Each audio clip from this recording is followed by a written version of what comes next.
Welcome to Guiding Echoes, the show that loves to inspire and empower you to awaken your intuitive abilities and develop your psychic skills. I'm your host, Nicole Antoinette.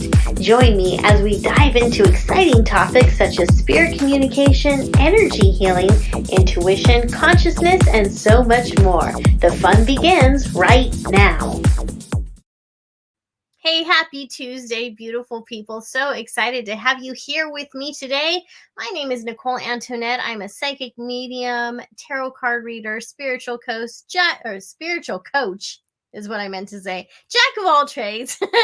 And you are joining me live on 105.3 FM New Orleans on the UPRN network, or maybe you are joining me live on YouTube or Facebook. And I do want to remind you that if you have the ability to join me on youtube.com/guiding echoes or facebook.com/guiding echoes. Are you noticing the theme? You'll be able to chat with me and our special guest later on today. We love to invite you to be a part of the conversation. So again, if you're able to join us through YouTube or Facebook, I'd highly encourage you to do that. But of course, if you're joining us while you are driving in the car or you're listening on the radio as you're taking care of the kids, we're still happy to have you here. So again, 105.3 FM New Orleans, you're listening to the Guiding Echoes radio show. Our guest today is going to be Katie Morton. She is a licensed marriage and family therapist. She has a highly popular channel on YouTube with over 1 million subscribers. Can you believe that? She has a large variety of topics available for your pleasure, for your knowledge, for your wisdom on all things mental health. So if you haven't checked that out, be sure that you do that later today, preferably when this broadcast is over. So again, you'll just want to go to YouTube, type in Katie Morton, and her channel should pop right up for you. And she is going to be our guest later today. But of course, before we dive into that, we are going to do our energy forecast for the week. So if you're new to this channel, new to this show, this is something that I do every Tuesday where I just tune into the energies and I ask the universe what we can expect for the week. And remember, these are forecasts. They may not apply to everybody. These are very general. And if you would like a psychic reading or an energy forecast that is specific to you, you can visit my website at guidingechoes.com and order a private session with me. I would be happy to help you answer any questions you may have about your own life, your future, and help set you on the right path, because we can all use a little help with that from time to time, right? So before this broadcast started, I was meditating and tuning into the energies. And what I saw in my mind's eye was a present. And I was like, oh, that's kind of cool. It looks like a nice little gift. And as I approached it, it was actually a Jack-in-the-Box, which I got to admit kind of scared me. Not a fan of clowns. So when this present opened up and the Jack-in-the-Box came out, I'm like, oh, that's unexpected. So as I was connecting with my guides in the universe, they were saying that there is going to be some unexpected things that come your way this week. You are going to be tested. And what's happening this week is all of us are being tested when it comes to our core values and what it is that we say we want. I don't know about you, but every once in a while, I'll meet somebody who states that they really want to be a really good psychic, or they want to be in tune with the universe, or they want to manifest $1 million. But then you take a look at their attitudes and their actions, and you'll notice that they're not doing the things that are in alignment with that goal. And there is something to be said for those of us who are maybe going through a difficult time. And so we're kind of fighting those negative thoughts and negative behaviors, and we're really trying to get a better hold on the more positive thoughts and positive behaviors. And that's a little game that can go on for a while, especially if we're coming out of something traumatic or if we're still in something traumatic, because our mind loves to argue with itself. So you have those two different parts of yourself that are trying to really, I want to say, get your attention. You know, you have that voice of fear that's saying, should we really be doing that? That doesn't seem safe. And then we have the other part of us, which is faith, and like, let's jump in, let's see what happens. And what's interesting is though faith and fear are two sides of the same coin, they're both there to protect us. They both want what is best for us. And I know a lot of people will say fear comes from the ego and faith comes from spirit, but I don't necessarily think that's true. I believe that your intuition and your spirit can use fear to get your attention and to open your eyes to maybe a red flag or a situation that you're choosing to ignore. So just be very mindful of what your thought patterns are this week and pay attention to what your core values are, because again, as I was tuning in, I kept hearing like you're going to be tested in new ways, and all of us, we're all going to be tested in new ways. And the test is going to be different for each of us because we all have different things that we manifest. We all have different things that are important to us. We all have different things that we're striving for. And so the challenges that we each face are going to be different. And so just really tune in to your own spirit, tune in to your own authenticity and integrity as you go about your day every day.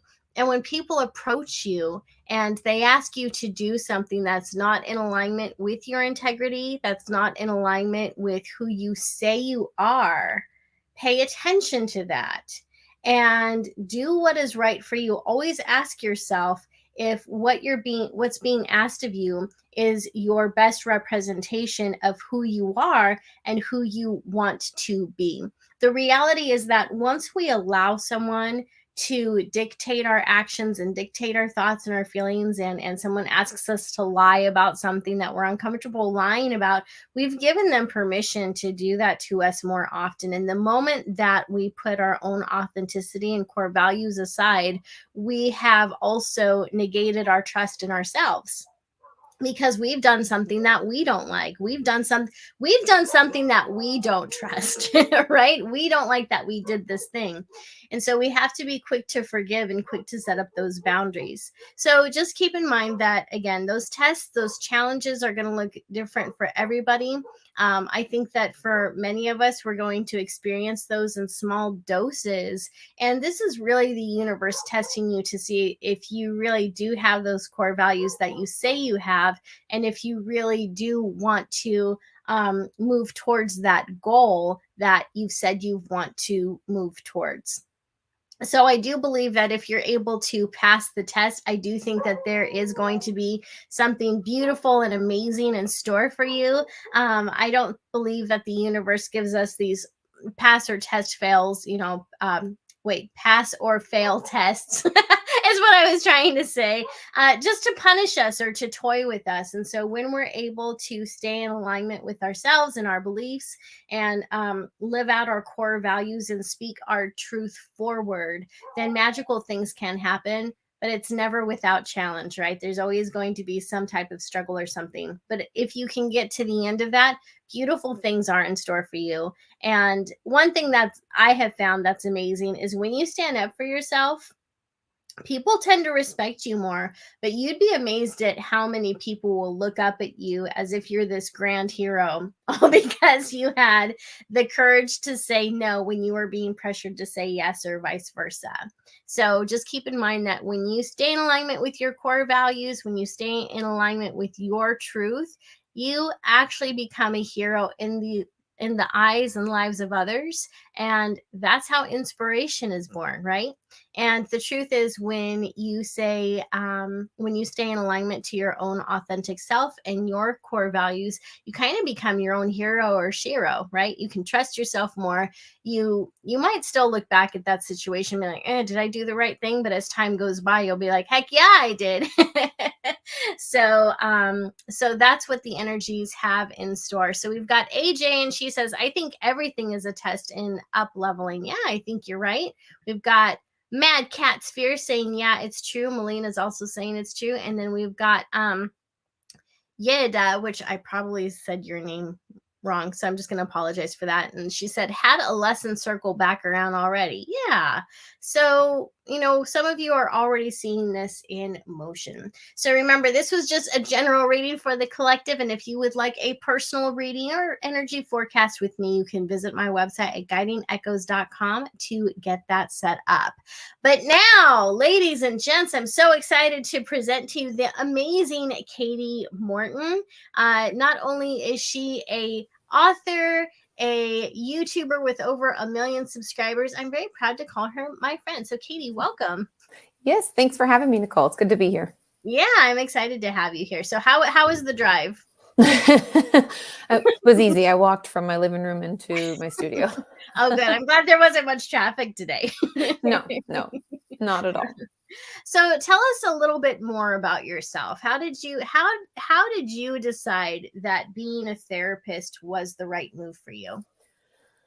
I mean, it probably started back in high school days, and even in middle school a little bit. I've always loved being the secret keeper for people. And part of it, I think, probably had to do with the fact that I was a teenager and everybody loves drama and you want to know the drama, but I don't want to be affected by the drama. Right. And so I think that might have fed into it. But then when I was in high school, they opened up a new course like Psych 101, essentially. It was Introduction to Psychology, I think. And one of my friends was like, oh, you should take this class. It's like totally up your alley. I think you'll really like it.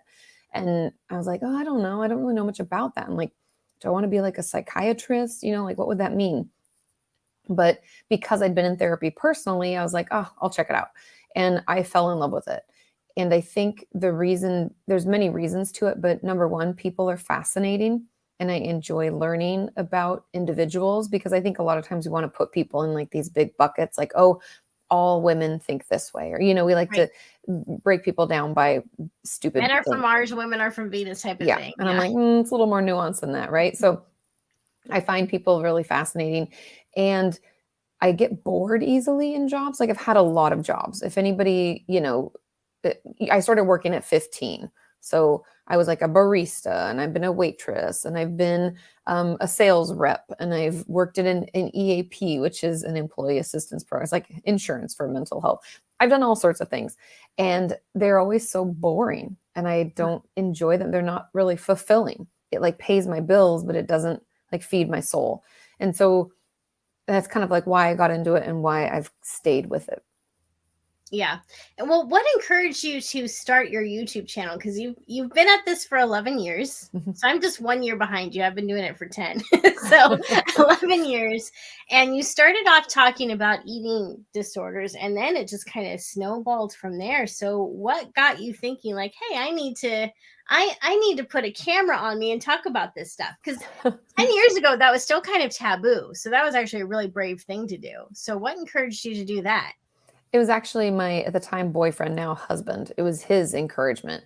So like you said, like it was really weird and taboo kind of, especially consider like being a therapist because therapy is not about the therapist. Like, and I still have no goals of like being famous or being an actress. Like that's not, I don't want that. I'm already doing what I want. It's all good. And so back in the day, Sean, my husband, had said, hey, like I was complaining because I worked in an eating disorder treatment center because I am an eating disorder specialist. That's why most of my first videos, like the first like 40 or so, are all eating disorder based.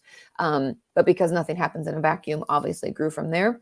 But back in the day, Sean was like, I was complaining how there weren't enough people that understood it, like actual clinicians and parents and stuff like that. And it was hard to refer people out. And I was in Los Angeles, like that doesn't make any sense. And so he had gone to a conference for work because he has a production company. And so they film a lot of corporate video of events and things like that. And at this event, a woman was speaking about the power of YouTube and the power of educating through that. And she did fitness instruction, but she was like, I've never been able to actually interact one-on-one with my end user and hear how it's working, how it's not.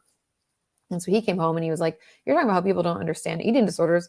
We'll just film some videos. We'll put them on YouTube. And I was like, isn't that like cat videos and like beauty? And like, I don't do that. Like, what?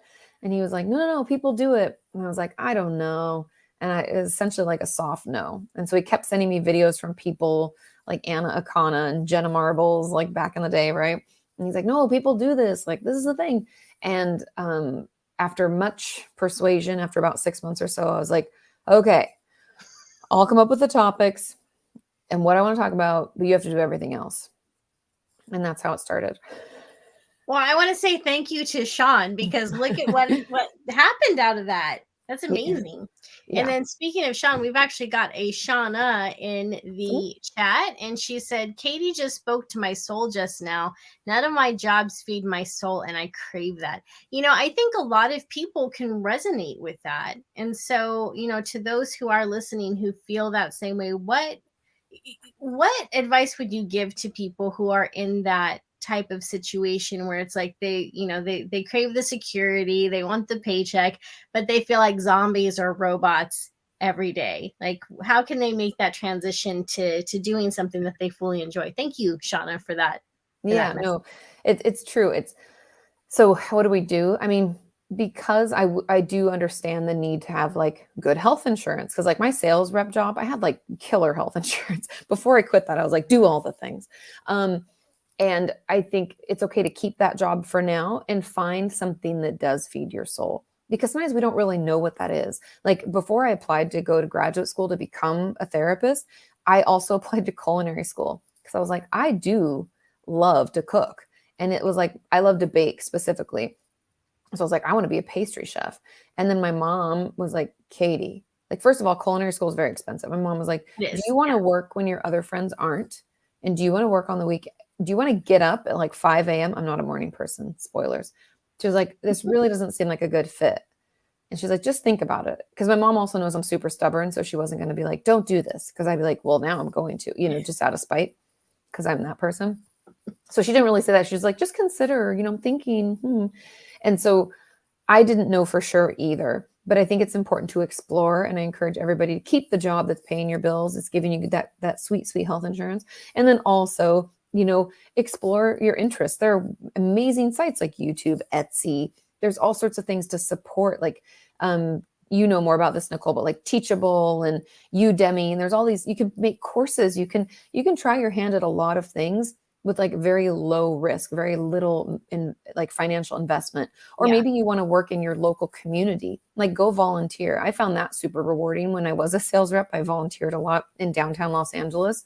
And that kind of kept me going in between the like, that I'm a robot feeling. But explore, like say yes to things, try new things, see what is fulfilling for you. Or if put more effort into it. And what I did is until I could quit the job that was like soul sucking or boring, I kept the other one going until I could launch, and yes, there was like that, scary jump and like, oh my God, financially it can be a little stressful, but yeah, that's how I encourage you to make the transition. So, there are people listening to this who have incredible psychic gifts, psychic skills. They're highly intuitive.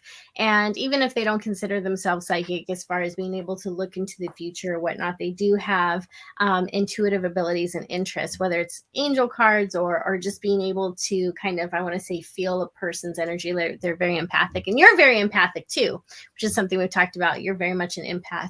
So for people who maybe want to make that transition to making that a career, and we'll talk about the mental health aspects of that a little bit later, because that's what I get a lot of questions about from people who are psychics. They're like, I want a good therapist, but I'm afraid that they'll lock me up and throw away the key. So hang in there, people. We are going to get there, I promise. But for now, how can people make that shift into opening maybe a psychic or intuitive or angel card business and really push through those feelings of insecurity, or push through those feelings of, they're afraid that they're going to be judged? Or even like the imposter syndrome, like, who am I? What do I know? That's what I struggle with daily. Yeah. I know. Join the club. There's plenty of room.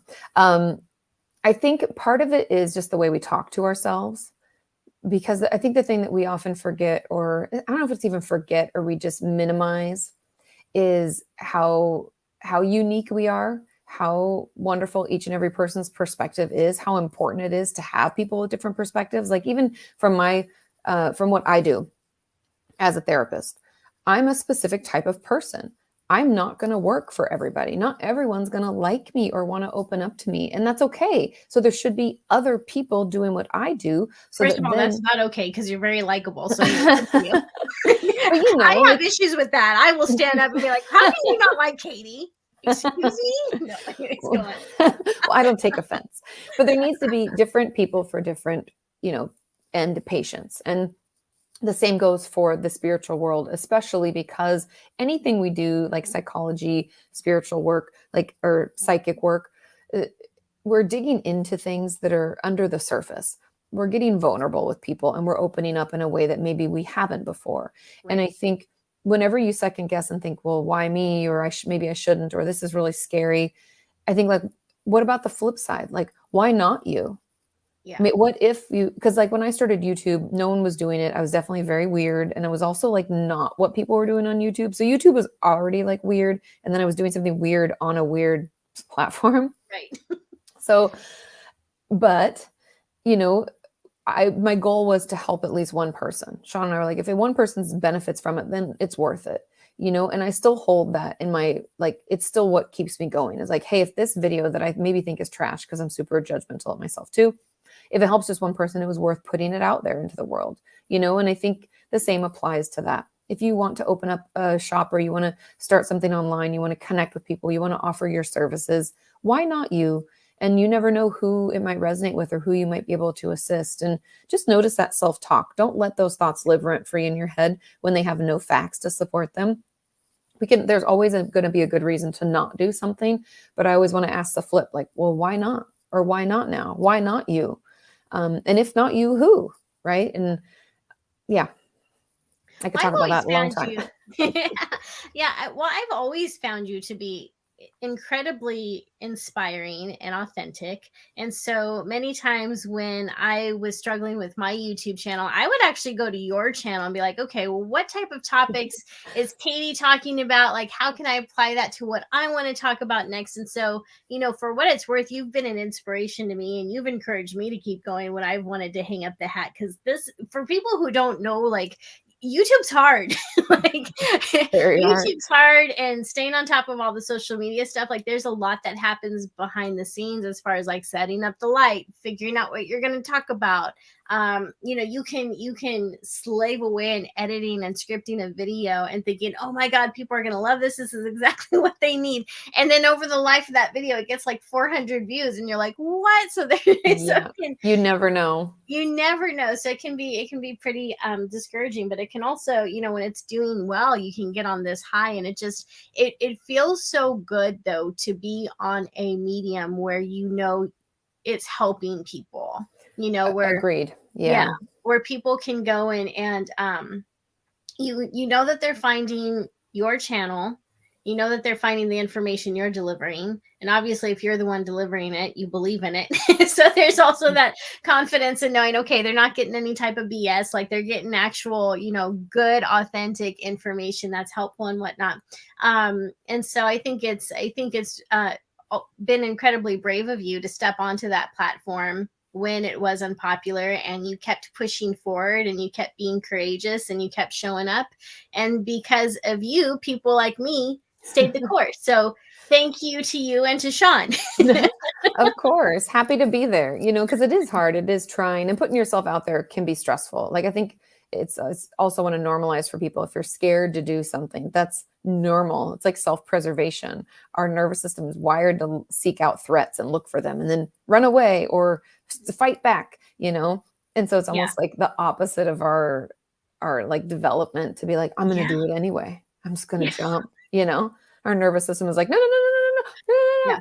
no. So yeah, we Yeah, all it feel that is way. it is scary. Yeah, it absolutely is.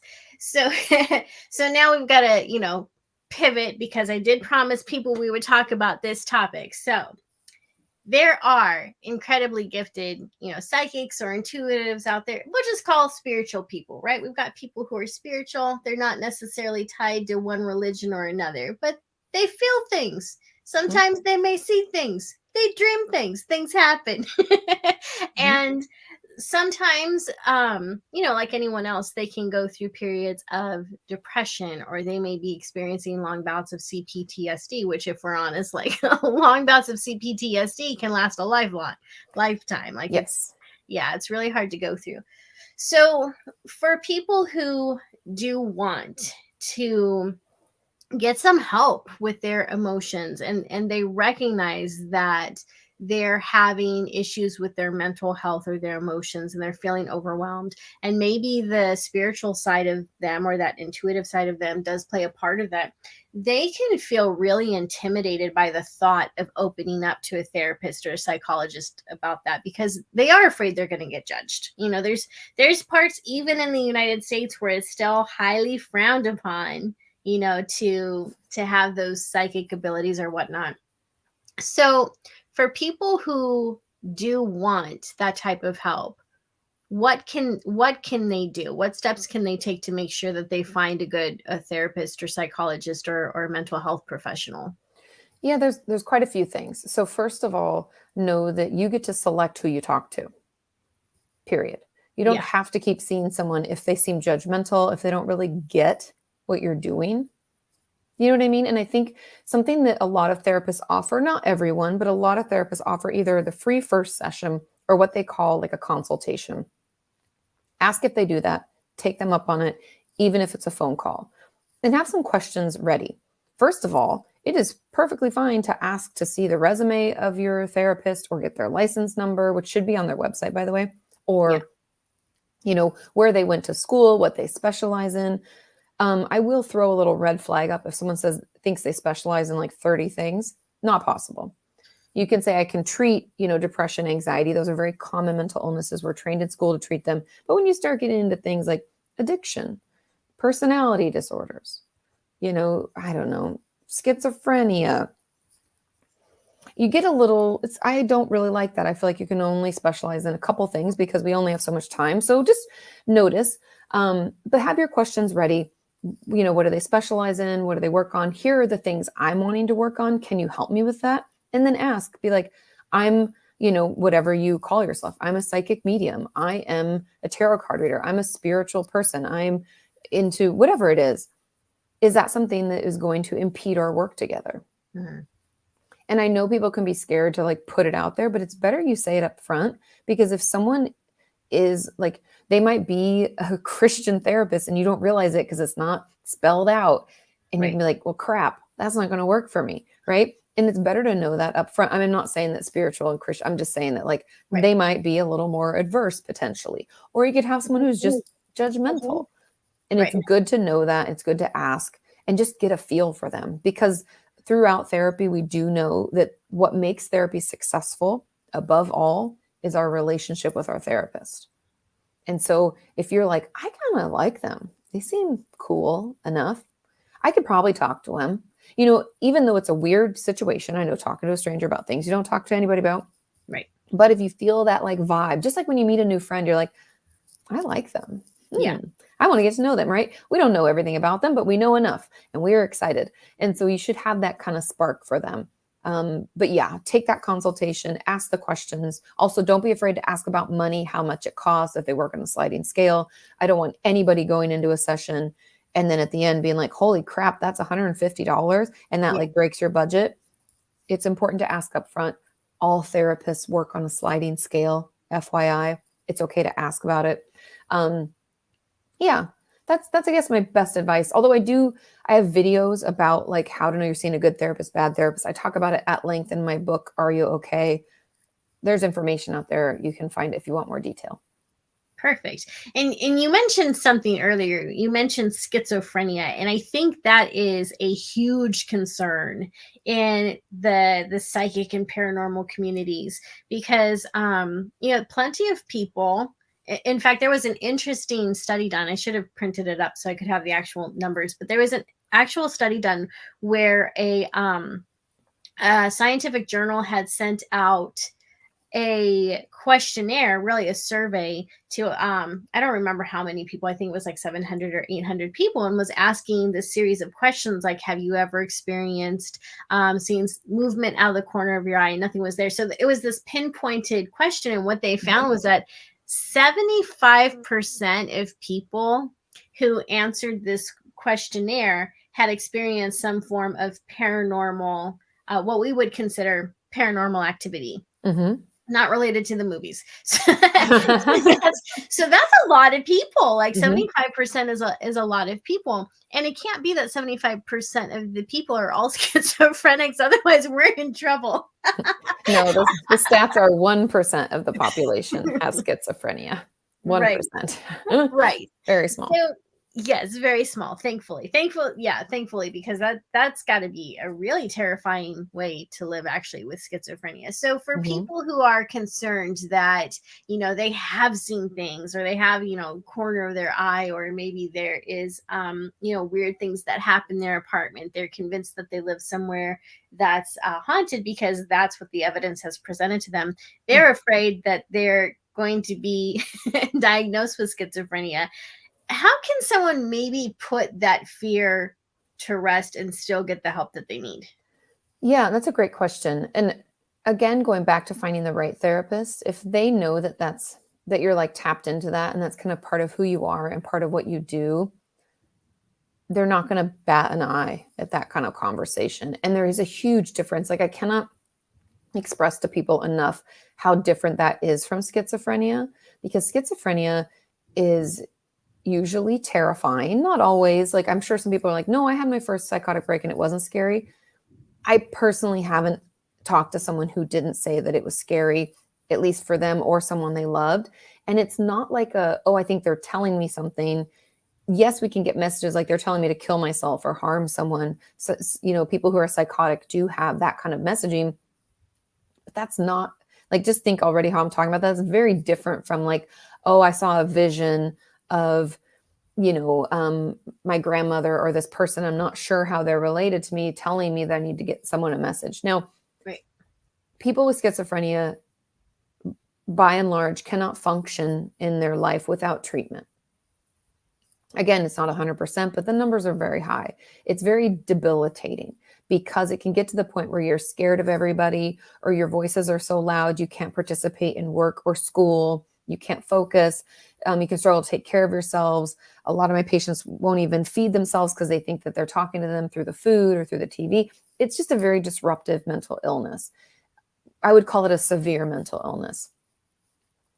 Having a vision, hearing from a person who's passed away or some, outside spirit or being, that's a very different experience. And it would be seen from the person having it as like helpful information, interesting, and who needs this, right? It's a very different perspective. And any therapist or psychiatrist or psychologist worth their salt is going to be able to look at that and ask you questions about it.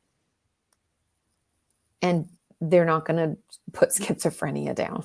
That just doesn't, Right. to me, it doesn't make any sense why anybody would do that. But I think obviously the clarity of you letting them know this is part of your life early on is key. Right. And then they're going to ask questions. Just know that no one gets a diagnosis like boom without having any kind of conversation. And if you do, you probably shouldn't see that person because they're not doing like their due diligence. And in order to hospitalize someone, if anybody's afraid they're going to be locked up, there are a lot of protections in place for you, the patient, to prevent that from happening. Because essentially by what it's called a 5150, when you put someone on a hold and put them in the hospital, it's a 72-hour hold. I'm taking away your rights. That's a big deal. That is. And we don't take it lightly. And it's not something that's done, like my schizophrenic patients. I've had schizophrenic patients. I haven't had to hospitalize them. They're getting treatment. We're okay. Just a diagnosis does not mean you're going to be hospitalized. The only reason, so there are some reasons, and I'll get through a few of the big ones quickly here. I won't belabor it because there's like a lot to talk about. But if you are a threat to yourself or someone else, that's the main reason. We're going to hospitalize you because you can't be safe on your own. And we're doing it as a protection, either for yourself or for someone else. And there's a lot of stuff, a lot of boxes that have to be checked in order for us to do that. Like the threat has to be imminent. You have to have the means where you tell us you're going to do it.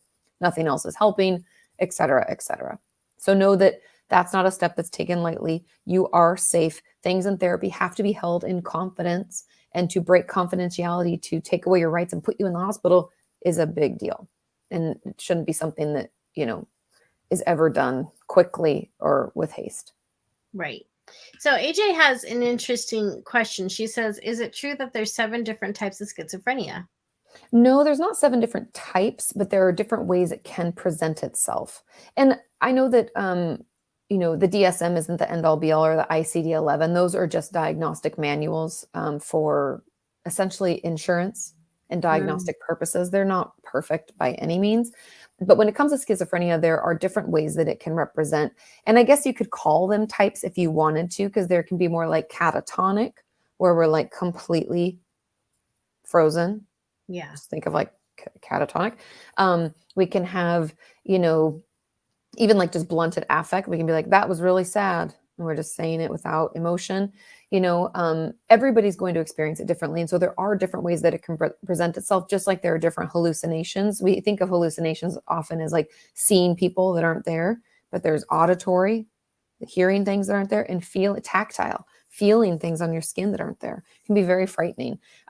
So there aren't necessarily 7 different types, although it can present differently in different people. It's still categorized in the same way, if that makes sense.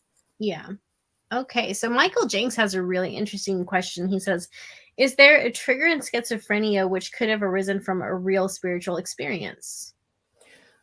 Possibly. That we don't Obviously we don't really know, but we do know that schizophrenia there's a genetic component, right? So if I have both of my parents, let's say, have schizophrenia, then the likelihood that I'm going to get it goes up from, let's say, 1% of the population, right? So a 1% chance goes up to like 28%.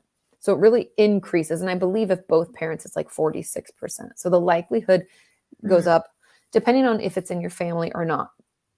So meaning that we do have that gene. The best way I like to describe this is like we do have the gene, but it has to be turned on. So there's these things called like epigenetics or epigenome. Right. That is what ignites or doesn't ignite certain genes.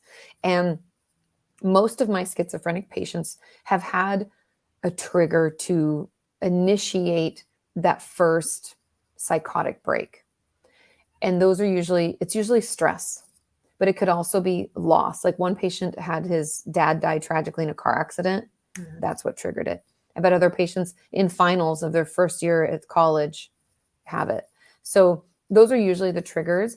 And with that in mind, I think, yes, to answer the question, that could be a spiritual experience, right? If something's overwhelming to our system, we feel very scared or very overwhelmed by it, that I could see that potentially turning that gene on, and we could technically have that first psychotic episode.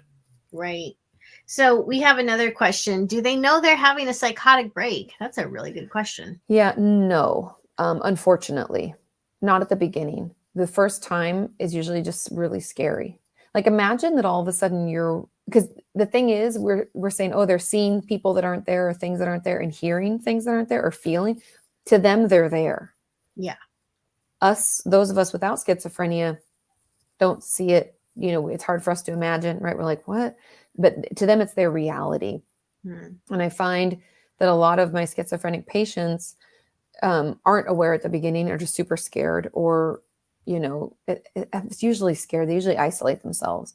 But as they learn about their schizophrenia, then they realize what's reality and what's not. They do a lot of what we call reality testing. Like, let's say I was schizophrenic and Nicole and I were hanging out. I'd be like, do you see that person? Right. Especially like if it's like around Halloween. I know this sounds weird, but it can be really difficult for them to just discriminate between what's a potential visual hallucination and what's somebody in a costume, right? Because that's not normal. You're like, wait, do you see that skeleton?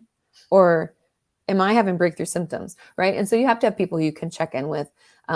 But they do recognize it as they get educated about their illness and better manage it. But at the beginning, unfortunately, they don't. And that can make it really difficult. And a lot of my schizophrenic patients have depression on top of their schizophrenia. It can be part of your schizophrenia, but I also find it's almost like that realization that things aren't real and that you have this illness can be really difficult. You know, it's very stigmatizing and it can be hard for people. Right. Yeah. My one of my family members was diagnosed with schizophrenia, and she used to hear voices coming through water or the fan. So whenever there was white noise, she thought that she was hearing voices, and for a long time she just didn't want to be near running water, and she didn't want to be around any fans, and we couldn't figure it out. And I'm not a big fan of fans either, because I just don't like the feeling of wind in my face. Me neither. Oh man, that is just like, I can't stand it. But you know, so different reason for hating the fan, but she actually heard voices coming out of it.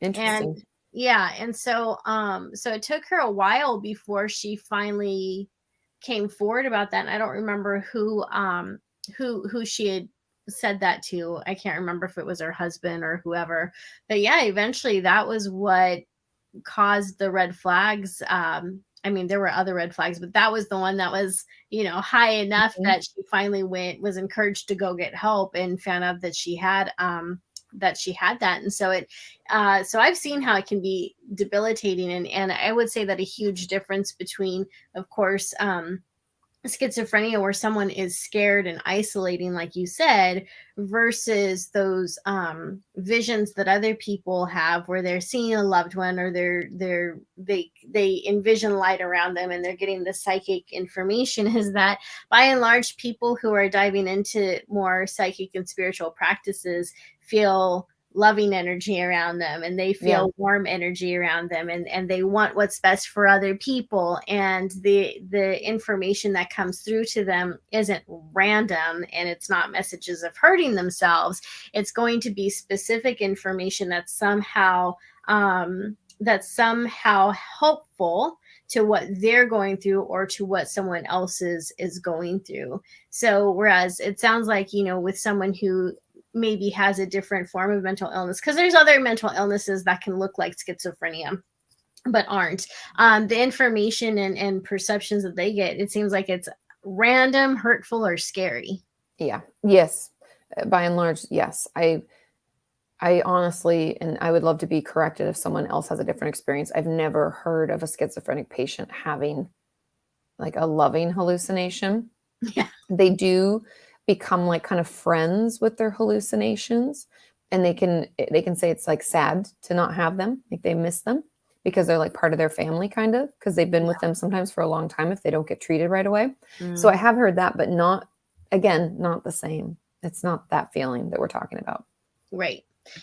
So Melinda's saying, I was told that it is something that arises like after your teens. Is that true? And what about children? So when does this usually arrive? The most common is for men. It's different between men and women, we find, statistically speaking. Men tend to have their first psychotic break around the age of 18. I want to say it's like 18 to 25 is like the biggest bucket. I mean, you guys would have to double check because I'm just pulling this out of my memory. But women is a little older. It's usually like more of the 20, 25. And there can even be late onset. Like people can have a their psychotic break. Again, remember, if we have the gene, but we haven't had it turned on, we could still have that triggering event well up into your 40s and 50s. That's probably the latest that I've read. I think is like 55. Super like uncommon. That's not a common occurrence, but it can. And we do, even I went to a health advocates conference just this last weekend, and there was a gentleman there who had his first psychotic episode around the age of like 12 or 13. And they were very reluctant to give him a diagnosis because he's a child, right?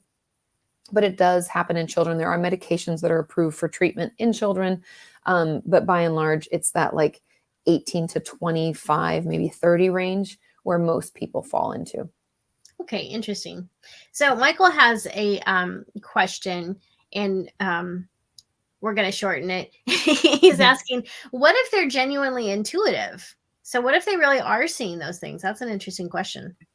Yeah, I mean, I think it'd be, again, by getting proper treatment, seeing real professionals, because a diagnosis in general isn't something that should be given lightly, especially when as severe as schizophrenia. And so if because we can compare this to in the Native American community, they could say but that's the shaman, Right. they're the one that's speaking. And we have pushback even within the schizophrenic community around people who are of Native American descent who don't want to treat their schizophrenia because they see it as a gift. And I don't really think, as long as you're able to function and you can, whether that's for family or whatever, it's not necessarily dangerous. I know people think schizophrenics are dangerous people. No, they tend to only harm others when they're scared themselves because you've approached them too quickly, or, you come at them. So anyways, I don't want to get off topic. They could be intuitive, but again, I think it goes to whether or not it's disruptive for the patient. That's what I always lean back on is, can you function? Is it harmful and upsetting to you? Like one of my patients, after his first psychotic break, thought everyone was out to get him and hid in the woods for weeks. And he was malnourished. He was terrified, and he had to be like kind of brought back to life. And I think anybody out there would be like, that's not something you want. And he is so good with taking his medication because of the fear of that coming back.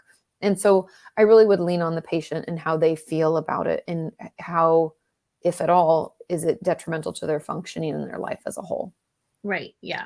And even if that person is intuitive, it goes back to what you were saying, like, are they able to function, and is this helpful? Because even if they really are intuitive and they are seeing these things, it's not helpful. So why not cut that source off? It doesn't make sense. So to me, it's the same as like if you live next door to a mass murderer, which hopefully no one does, but if you did, that's obviously not helpful. You're living in fear, so the thing to do is to take action, whether that means, calling the cops and being like, moving hey, out. that mass murderer you're looking for, and them next door to him. I've seen the bodies, you take you take some type of action, because that is not a healthy situation for you or anyone else around you.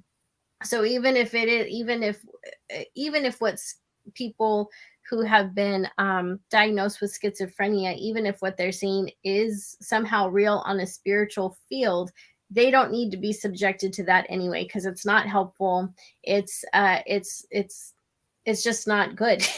It's scary and it's hurtful, and no one needs to put themselves in that situation. Agreed, 100%. You must have watched that Dahmer Netflix documentary. Oh my God, I cannot watch that. There's no way. When you said he lives next door, I'm like, did you just watch that? I did not. Every time I see the commercials for that, I get chills up my spine, and I'm like, no, thank you. Yeah, no. I tried and couldn't. So yeah, I'm right there with you. Yeah, I had a hard time even watching Game of Thrones, and that's fantasy, so I don't need to watch something that gruesome based on a real thing. Totally fair. I respect that. So what I'm kind of putting you on the spot here, but what intuitive abilities do you have? Funny enough, I have this weird, I'll just call it weird because it feels weird. I've had it since I was a kid. So my grandma and I actually shared in this, which I think was kind of what made our relationship so special. I have this weird, like it's through dreams. And so what I'll have these weird dreams that don't make any sense. Like I might not know the people in them. I don't know what's happening. I don't understand. Like I'll give a good example. One that's like vivid in my brain is I remember being like a little kid, let's say like 8 years old. And I had this dream that I was at this circular table in a building that didn't look familiar, and sitting around laughing and chatting with people I didn't know. And then the bell rang and I realized I was at a school. And I was like, what in the world is this? Flash forward to middle school. We had built a new school, and we were one of the first like groups of students to go to school in this school. And I was sitting down at lunch chatting with friends, and I was like, oh my God, this was the dream. And so I've had that happen. I had like deja vu, I was like, whoa. And my grandma and I talk about it all the time because she had it too. And so I get those probably like twice a year. It just depends. Sometimes I'll have them more frequent, and I don't know. Yeah. Part of me has always just felt that it was like guidance. I'm like, oh, I'm on the right path. I haven't had it apply to more than just me. It's always like my life or someone very closely linked to me, like Sean or my mom or something. Like those are the people involved in it, and it's very realistic. Yeah, so I have that, and that's probably it. Other than the fact that I'm definitely can read people really well. Part of it's exhausting, but also helpful. I think it makes me a good therapist because I can like see through, your bull. If you're trying to like tell me that you're good, and I'm like, you're not, I can like feel off of people in that way. But I think that's more of like being an empath or a highly sensitive person.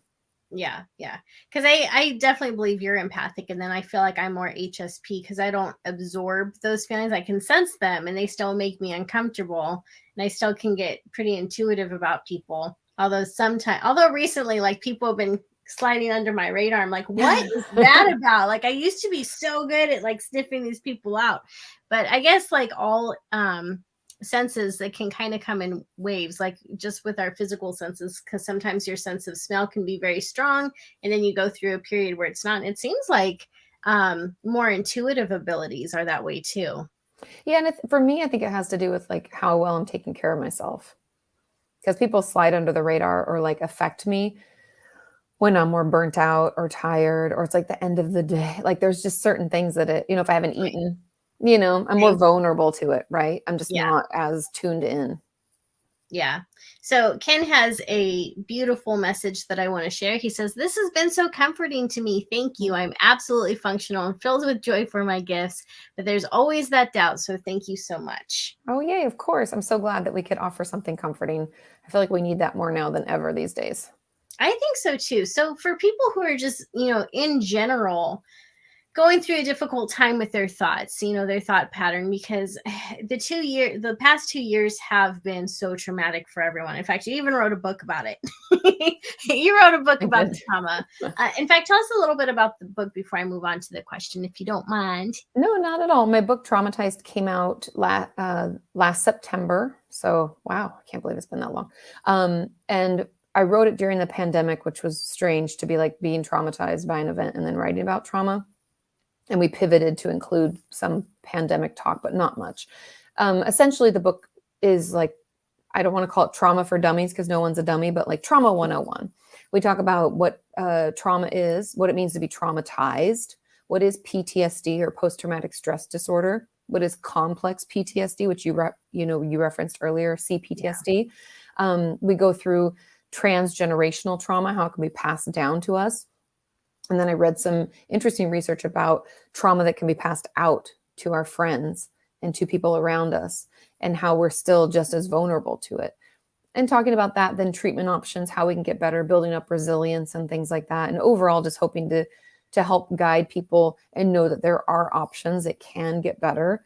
I Yeah. believe we were all traumatized by the last 2.5 years, so we can all benefit from a little trauma support. And yeah, talking about the importance of connectivity. I get nerdy with it about trauma in the brain, trauma memories. Can you trust them? Where are they stored? What does that mean? All that good stuff. Yeah. No, it's an amazing book. I read it. I like it. I endorse it. Go get it. So, in general, I think a lot of us feel like we're in not just different spaces than we were 2 years ago, because the world has changed drastically. It's almost unrecognizable. But there is something that's happened with our minds. I think all of us ended up being rewired somehow. And so people who maybe weren't so much into conspiracy theories definitely are now. Mhm. And I would say for good reason, because there is things going on that don't make sense. So I totally get it. But then there's also people who just have a lack of trust and faith in other people now, or they've been, because they were so isolated and hugs were kind of made illegal for a while. It's like all of this changed them. So what can people do to, I want to say, acknowledge and accept who they are now, but maybe still find ways to build a healthier path forward? Mm. I mean, first of all, connection is key. We're primed for it. Make time Yeah. for it. If you don't feel safe doing it, test ahead of time and then do it. You know what I mean? Like find a way to make it happen. I think that's just like in the now. That's what you can do. Also, if you find yourself like spinning out, which I think we all kind of do, where like anxious thoughts start to roll and Yeah. race, and then we're like, oh my God, oh my God, oh my God, do a full body shake. It essentially lets out. So when we feel threatened, when we feel overwhelmed, we go into our stress response, like fight, flight, freeze, fawn, right? We go into that. That's not a good place to be in. It's supposed to be very short lived. I feel like a lot of us have been in it for a prolonged period of time. So hence why burnout, people are irritable. We feel like, people are out to get us. It can be us versus them. And there's a lot of that. I think Right. that's kind of what's fed into what we're experiencing. But anyways, I the agree. full body shake releases that queued up energy for that fight flight. Like, what am I going to do in this situation? How do I protect myself? You can even just stomp your feet. Dance also works. But I find shaking, even just like pretend there's lots of water on your hands and you're like, oh, I got to get this off. That can just help soothe you in the moment when you start to feel overwhelmed. But when it comes to going forward, like how do we build a better future? How do we start to feel better? How do we get back to who we are? I'm even exploring that myself. Like I've definitely been hardened by being online and the pandemic and just, all the The stuff bullies that's and the trolls and everything. there's Yeah. no shortage, unfortunately. Yes. How do I get back to like soft Katie that I used to love, right? Like where is she? She's been missing for quite a while. Um, and it's okay. I encourage people to explore that. What is it that I like about myself now, or things that I want to change? We're all works in progress. We're never supposed to be like, I'm perfect the way I am. If you feel that way, go with it, run with it. I'm amazed. But I think we all kind of have things that we want to improve. And the things that I would really encourage people to do is, number one, pay attention to how you talk to yourself.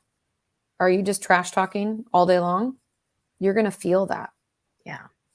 Everywhere. It shows up everywhere, in your body, in your relationships, in your work ethic, in your success. You're going to feel it.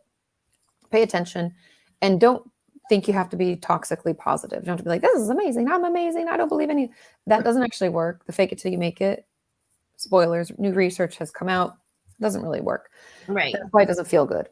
Because our brain's like, I've got different thoughts. No, it just trashes it. So we can use bridge statements, things that are just not quite as bad. So if my thought is like, Katie, you're such a loser, the bridge statement would be like, I'm open to the belief that I could change the way I think about this. I still think I'm a loser, but maybe I could improve that. I know you're like, that's not much better. Trust me when I tell you, you will feel the difference. And do this for your top like 5 or 10 recurring thoughts. Right. Okay. That's number one. Second, and the final one that I'll talk about, because I like them to be like short and things you can do, is be kind to people when you don't have to be. You see somebody struggling to open a door with their grocery cart, open it for them. Yeah. You see somebody in the morning, good morning. You know, there are small gestures, cost us nothing. Someone who's having a hard time, like for instance, Sean and I were waiting because I just flew home from Pennsylvania. I was hungry. We were waiting to get a burger at Whataburger, which is just a big Texas chain of fast food restaurants. And I was like, I really want a cheeseburger. Sean's like, okay. It took a really long time, even though the line wasn't very long. And when we got up there, the guy was like, I'm so sorry you've been waiting. I think he got chewed out by the person in front of us. And we were just super kind. We're like, you're doing the best you can. Don't worry, buddy. It's not a big deal. Da, da, da. You can always offer kindness. It doesn't take anything from you, and it gives so much to the other person. And I think if we all engage in that, like sometimes I'll go on Instagram and just leave some kind comments on people's posts, and I feel like I get just as much out of it. So doing that, I really think, is how we can build a better future. Yeah. You know, one time, you don't know this, but I was having a really crappy day, and you had actually left a message on, you had left a comment on one of my videos or YouTube posts.